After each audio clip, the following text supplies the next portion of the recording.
Hello everyone and welcome back to the video. In today's video, we're going to be talking about Hi-Res, which was a super major that happened this weekend. Now, this was mainly a tri-state tournament, though you did have a couple inventors who had some serious damage in the bracket. For our top 16, you have Mega, Mystery, Gen, and Beast in 13th, Elam, Jackal, WebJP, and Tilde in 9th. In 7th place, you had Guy and Smirk. 5th place, Geist and Debuzz. 4th place, Leon. 3rd place, Zomba. 2nd place, Luis, and winning the whole thing was Quidd. So in terms of upsets at this tournament, there wasn't many. You have Sam Sword placing at 17th place, which is a little bit unexpected. He was a top 8 seed, but to be fair, he's a bit of a legacy seed, and both the people that ended up beating him both did make top 8. You have Smirk and Geist being those two players, so shout out to them for that. I'd say the biggest upset of the tournament has to be C over Zomba. That is a massive one. Now, Zomba still had a ridiculous loser run that we'll talk about, who ended a lot of people's runs very early, like a lot of tri-state brethren as well, which is a little bit unfortunate. Now, our biggest DQs, you had Dark Wizzy DQing in loser side, as well as Hayes DQing out of the bracket for 17th. You had Light and Cosmos not even showing up to the event. So Light was the first seed, so technically he probably would have been in this top 8, but Hayes was the one that took his back anyway, and then ended up DQing, so it ended up not having a ton of impact in terms of who made the run. All the runs to the top 8 of this tournament, just all the runs in general, were super legit. Like, you had to get some very good wins to actually be able to make it in there, and also, this was some of the highest level Smash I've ever seen in the top 8. Like, it was unreal. You also had a couple low-tier mains show up pretty big at this tournament. You have TM7 Zap with a 25th place. He ended up being placed the highest Bowser Jr. because it's been between him and Yoda Cage as the best Bowser Jr. in the world. And while he only outplaced him by one spot, it wasn't super concrete or anything. This does start favoring Zap a little bit more. And with his win on Riddles, he could potentially steal the season. I'm very interested to see how that plays out. Bowser Jr. is a bit of a niche character, but it's still cool to see how they unfold. The low-tier run of the tournament definitely has to go to Mega, who ends up getting a 13th place with Ike, which is ridiculous. Ike is not a good character at all. Very, very one-dimensional. So to get that far in a bracket is extremely impressive. He was able to get wins on players like EJJ and Waidu. So really big shoutouts to Mega for that. Again, Ike's a character that I only really see in the future of Smash Ultimate being played against Game Watch potentially. And even that may be disappearing as Game Watch players get better. So the fact that players like Mega are continually making the runs with the character, it's just pretty insane. Post-editing proof block here. I just completely forgot to mention Elam somehow, who ended up getting a 9th place with Villager, which is insane. They were able to get wins on show.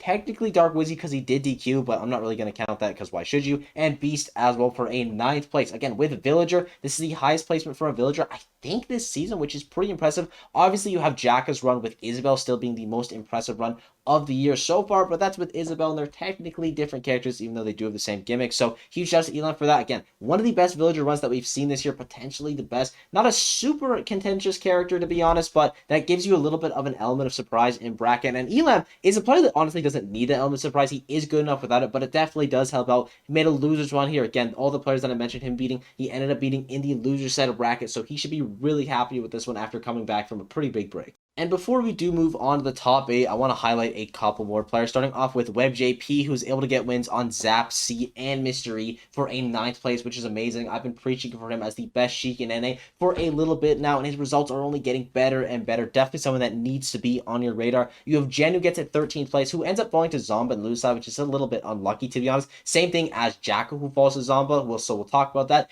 a little bit later. You also have Tilde, who ends up getting 9th after losing to Debuzz and Geist. So two tough losses there. Debuzz is an amazing player. Same thing with Geist, but a nice placement for Tilde. Hopefully a player that we get to see more and more as we continue on into the year, because we didn't really see him a ton in the start of the season. He really only went to tri-state events and a couple regionals. So those are all players that I want to see more of in general, especially WebJP, because I think he is amazing. So in 7th place, you had Guy and Smirk, starting off with Guy, who was able to get wins on Justin, Byleth, and Mega in the winner's side of bracket. Had the benefit of using the upset by Hayes to get to winners quarterfinals. Lost to Luis, but in the loser side of bracket, he was able to beat WebJB in a Game 5 event. I think this is Guy's first top 8 at a regional of this size, so he's got to be feeling amazing about that. I would say that right now he's probably the best Luigi that we have in America. He's been getting some pretty good results here and there, but this is definitely the peak of his career so far, so really excited to see how he continues. You have Smirk, who gets one of the upsets of the tournament, as I said earlier, over Sam Sora, as well as beating Yeast in the winner's side of bracket before losing to Leon, and he beat Elam to be able to get into top 8. Ken is a character that's been having a lot of success right now. I feel like Ryu, it's only really awesome, but there's actually a ton of Ken players that are making waves, so huge shout out to them for that. The character I still think isn't as good as Ryu, but definitely still a good character. In fifth place, you had DeBuzz and Geist starting off with Geist, who overperformed here pretty well. He was not a top 8 seed and absolutely popped off, beating Sam, Sora, Mega, and Tilde to be able to get in top 8. Now, unfortunately, the Tilde and Sam Sora wins, while they are really, really hard to get, they're not going to count for a ton on the ranking season just because Tilde hasn't really gone to any tournaments. Sam Sora hasn't gone to any tournaments. So those are players that are like top 20, top 30 caliber that you're getting wins on, but they don't really count for your resume, which is kind of unfortunate. But in a newer player like Geist, I just think getting those wins is more important than them actually mattering on a ranking because it just proves to himself he can do it. He is a major caliber player and he performed incredibly at this tournament. You have DeBuzz as well with a little bit of an underperformance. Despite that, though, he still gets wins on Jen and Tilde and then loses to Luis in the winner side of bracket and falls to Zomba's run in the loser side. DeBuzz, he's been looking good recently, and even though this is technically an underperformance, it's still 5th place at a regional. It's definitely not the end of the world. We also saw the return of the Min Min here. Now, it wasn't a great success, but I like that he's trying to have confidence in the character. Also, I should mention, Geist, another Bayonetta player that we're seeing having success. This character has been doing well all around the world. I think that trend is only going to continue, and Bayo players are going to be getting better and better results, especially as the camping gets further out and their combos get more precise. So, really excited to see Bayo's meta develop. In 4th place, you have Leon. 3rd place, Zomba starting off with Leon, who's able to get wins on C and Smirk to be able to get into the top 8. Once in the top 8, he's also able to pick up a nice win on Geist, losing to Quidd in the winner's side and Zomba in the loser side. I feel like Leon is that OG Bowser player, the godfather of Bowser's. Even though Hito has the peak with the character and is making most of the good runs nowadays, whenever Leon attends an event, he still causes some serious damage, and sometimes he kicks on the thrusters and goes absolutely bonkers here. We haven't seen him perform at a major level in a little bit. Last time was Apex, and even though this is a regional, it's an amazing result. We just haven't really seen a ton of Leon this year. He hasn't really been going to too many majors, so hopefully that'll change later on in 2023 because I love watching that good Bowser. But we got to talk about Zomba's loser run because my lord, it is good. He's able to get wins on John Numbers, Ling, Jen, and Jackal, who he fought in grand finals of Crown to be able to make top 8. Once in the top 8, he's able to beat Smirk, DeBuzz,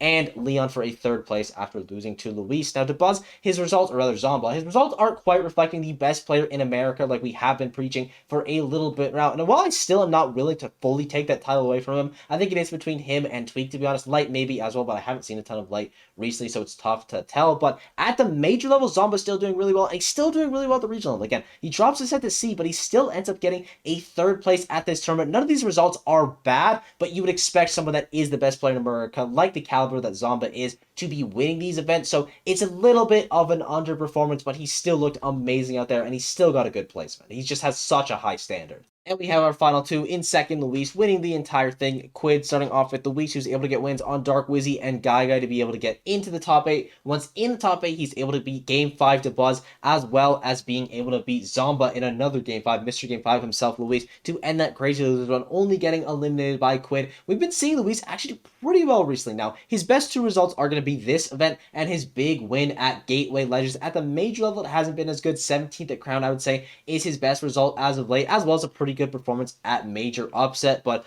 overall, I still think Luis is an incredibly scary player that kind of gets left out of the best Paulo conversation because of how well Jugaimo and Chase especially have been doing. But I definitely think he's a player that can still steal back that title. He is insane, has some of the best neutral and solid fundies I've ever seen in Ultimate. So really excited to continue watching him playing and seeing him at the major level. Hopefully he does it next time at a major instead of a regional. But these regional performances are still really good for your season, obviously. But our big winner is going to be Quidd, who gets wins on Geist and Jackal to be able to get into the top 8. Once in the top 8, he's able to beat Leon and Luis twice to be able to take a big win. And he hasn't been to too many events this season, only really to Tri-State events. He gets a 17th place at Collision and a 33rd Let's Make Big Moves with a massive win here and a bunch of good wins to boot. You got to be feeling good about this for Quidd. I mean, whenever he goes to events, he really does look like that top 20, top 10 caliber player. He is insanely impressive, and my dream in Ultimate right now is just to see Quidd at more events because not only is he crazy talent, but he also is the best Pokemon trainer, and that is a character that I need back in my meta, like right now. And I thank you guys for watching. I hope you enjoyed. If there's anything I got wrong or a player that I left out, anything like that, please let me know down below. The sport has been absolutely unreal. Thank you guys for everything. Be sure to sub and all that yada yada, and I will see you all in the next video. Bye-bye.